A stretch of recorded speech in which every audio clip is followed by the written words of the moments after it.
Tariffs are a powerful tool used in global trade. They are taxes placed on products that come from another country. Governments use tariffs for different reasons. Sometimes it's to protect local businesses. Sometimes it's to respond to unfair trade practices. And sometimes it's to pressure other countries during negotiations. In recent years, the United States and China have used tariffs against each other.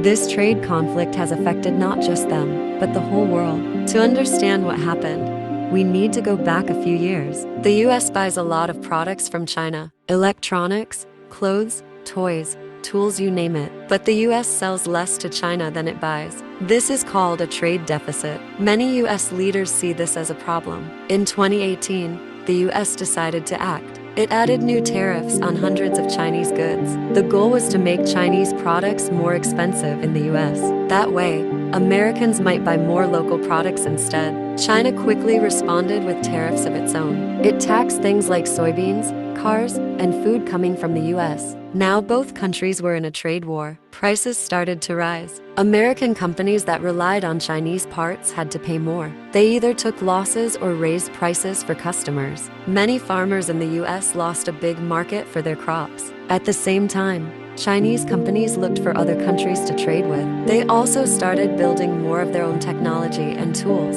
Tariffs didn't just raise prices, they created uncertainty. Business owners didn't know what would happen next. Investors became nervous. Some companies delayed new projects or hiring. Others moved their factories to different countries like Vietnam or Mexico. China, however, was not caught off guard. They had already been preparing for a situation like this. They launched programs to reduce their reliance on American imports. They invested heavily in technology, agriculture, and manufacturing. They also signed trade deals with other countries in Asia, Europe, and Africa. This was part of China's long-term plan. They want to become more independent, and they want to be a leader in the global economy. For the US, tariffs were meant to send a message. They were supposed to force China to change how it trades, but the results were mixed. Some industries did benefit, but others suffered from higher costs and lost sales. In the end, both sides faced damage. Consumers in both countries paid more, jobs were affected,